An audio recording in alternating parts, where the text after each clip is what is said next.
So it has been a minute since we spoke about the August 2027 elections. So today I am going to take us back there to voter education. And by the way, I have compiled all voter education series into one playlist. So if you have not watched all of them, I will share the link at the end of this video. So what is going on in Kenya today? Kuna kitu inaitwa perception hack. Perception hacking, in the most basic of terms, is the use of very insignificant issues, sawa, or matters or plots or whatever it is you want to say, and very insignificant things to kind of blow them up and create a specific narrative, hoping to achieve a specific objective. So kitu kama propaganda that we have witnessed for the past few months. You guys remember when IEBC, the commissioner, said that at the beginning of voter registration, akasema that the largest number of people registering to vote are over 35. That is perception hacking. So that's a classic example of perception hacking. I spoke about this in one of my videos. I will share the link in the description. Misinformation. There are very many examples, and there's one example which I will share on screen right now. Is there's a famous President Ruto propaganda tool on Twitter called Mzee Tilingi.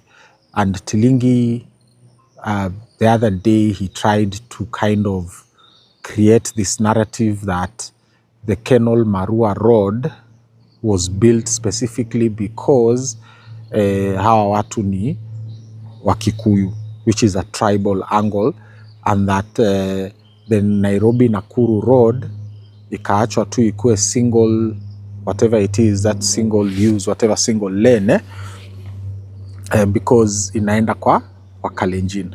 That's perception hacking. You take an insignificant issue and then you blow it up using an emotional issue. So, and there are very many cases of these things. We witness them every single day.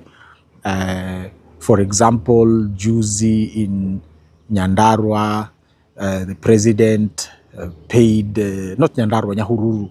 You know, he spent so much money to get a very big crowd just to show people, to show Kenyans that, look, hata huko Kalau, whatever it is that they are fighting for votes, for the by-election ya MP, even mimi niko na watu. That's perception hacking. Perception hacking is to try and create an impression, sawa, of something massive, yet hauna kitu. Sawa. That is just basic. I'm trying to define perception hacking using examples. And another simple example of perception hacking is, for example, when Ruto went to Bomet and then he was crying to his people that why are they not registering to vote. Me personally, I feel that is some form of blackmail. So most of us who are against Ruto took us as a sign of weakness, that Ruto hata hakuna watu wanamsupport. But knowing the way the Kipsigis, the Kalenjins, the Nandis, the Turgens, etc. operate, they are very emotional people. And for them to see their leader such a weak point, sawa, I highly believe it's a perception hack, whereby now wanakaa chini wanaanza kuambiana, lakini hata kama jameni mtoto wetu hajafanya maendeleo huku nyumbani, sawa, we need to stand with him. You can see now he started begging for us to support him.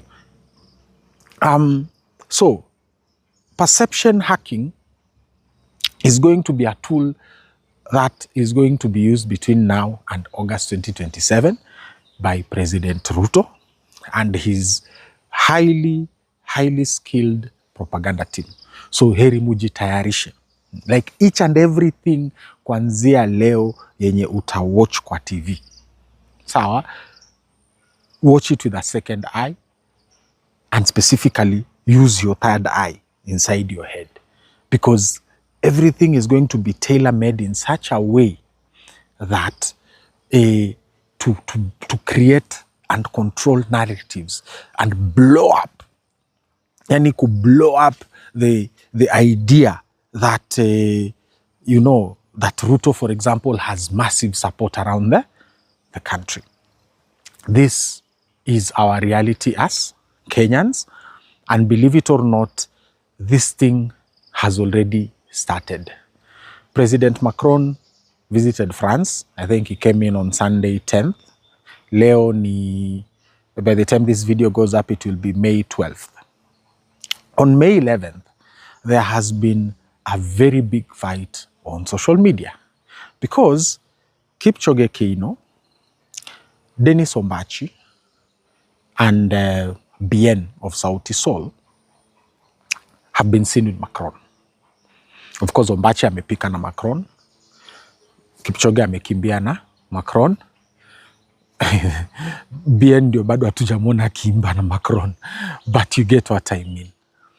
These three people are loved, yani wanapendwa sana sana na Wakenya. They are loved extremely by Kenyans. So if you wanted to kill the one-term movement, if you wanted to kill the Ruto must go movement, what do? You bring these people together and you take them to Macron. Now, once they reach Macron, and you make sure that as many photos as possible are taken, you make sure that as many videos as possible are recorded, you share them on social media, and you watch it burn. Kumechomeka. Leo kumechomeka, because there is a section of Kenyans which is saying we have to cancel these three people, and there's a section of Kenyans who are saying that these people are working. Wako na mabibi na watoto, wanalea. That is the greatest psychological operation I think that our president and his NIS and his crack propaganda team has run, because as I speak right now, there is a very big fight. Kenyans are completely divided on where to go. And maybe the only thing I can tell you, this is what is called a perception hack. Just a reminder before we continue, please remember that this video has been sponsored by Infinity Arts. Please call Clemo 0708 054 060 for whatever art paintings you desire. 0708 054 060. That's Clemo's number. Get your paintings from Infinity Arts. Back to perception hacking. So we have a very big fight on Twitter on Monday 11th, because people are divided. People love Ombachi, people love Kipchoge Keino, people love their Bien. And most of these people who love these people are Ruto must go one-term adherents. But now these people are playing around, dining around, singing around with, fraternizing with the colonizer, who is Emmanuel Macron, and Macron is coming through mikono ya nani? Ya President Ruto. This is a perception hack. So now that whole resistance against Macron, resistance against this Africa Summit na nini, watu wamesahau, people are now fighting amongst themselves. Kenyans are now fighting amongst themselves across social media platforms, whether it's Twitter, whether it's TikTok, whether it's Facebook. Cancel Ombachi, cancel Kipchoge. How do you cancel Kipchoge Keino? Hata Kipchoge afanye nini? How do you cancel him? Hata Kipchoge kesho amke aseme tutam. How do you cancel him? It's Kipchoge Keino. He's our legend. That is a perfect, it's a perfect perception hack. Yeah. That's a perfect example of perception hacking. Perception hacking is meant to completely kill the spirits of those who are fighting against specific evils of their governments. Control the narrative. Yani unavunja kabisa communication ya hawa wananchi. And how is this going to be used in 2027? It is going to be a very simple battle. Sawa, mi nawaambia kuanzia leo hadi 2027, every day it is going to be propaganda after propaganda after propaganda after propaganda after propaganda. Hata the day before yesterday, the other day, I don't remember when, nimeona Aoko akiongea kuhusu sijui there's a cabinet reshuffle coming up. President Ruto akiwa Tanzania, something like that. And then I looked at it, I'm like, who cares about a cabinet reshuffle in Kenya today? Who cares? Because hata President Ruto akifanya reshuffle, atatoa Duale Ministry of Health, amwingize Ministry of Interior, atoe Kipchumba Murkomen Ministry of Interior, amwingize Ministry of Health, atukue Chirchir, amtoe pahali yuko Ministry of nani, Energy, amwingize Ministry of Finance. You know, it is just him and his thieves. Unaona? Yani hawatoki kwa meza. It's a never ending chess game by President Ruto and his fellow thieves, the people who steal for him. So the reason why I'm saying it was a perception hack, because it was, a cabinet reshuffle was completely unnecessary at that point, because no one cares whether President Ruto reshuffles or not. But the whole idea of a perception hack is to keep people busy talking. Oh, sasa cabinet itabadilishwa na nini. But because Kenyans are way beyond that conversation, such kind of perception hacks fail. Such kind of psychological operations fail. And that is why unaona kama hiyo sasa hiyo campaign ilianza ya kuongea kuhusu reshuffle, it failed flat before it even began. So I think today with the France Africa Summit, most likely wameipatia, they've done a good job. So they've taken away Ombachi, they've taken away Kipchoge, they've taken away Bien of Sauti Sol. That is an amazing perception hack. And believe it or not, this is going to continue. President Ruto is going to go ahead and keep identifying very influential Kenyans who have already, shown some interest in saying Ruto must go, or saying one term, or who he knows that a majority of Kenyans love. And those majority of Kenyans wanasema one term na wanasema Ruto must go. And President Ruto will make sure to bring them on board, whether directly or indirectly, whether they know it or they don't know it. So, in an effort to control your emotions, kill your spirit, ufike point useme, sasa kama Bien ameenda, kama Ombachi ameenda, what's the point? What is the point? Si kitu ikae tu.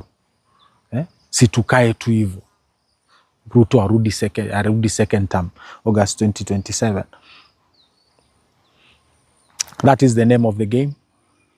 It's going to be called perception hacks. Once again, thank you very much for subscribing to my channel. Thank you very much for watching these videos. Thank you for your comments. Thank you for your likes. Thank you for your shares. This is your Jomba Mwabili Mwangodi. Support the channel. Weka kitu kwa M-Pesa 0799428109. Stay safe, stay alert. Perception hack ndio name ya game saa hii 2026 hadi 2027. Thank you.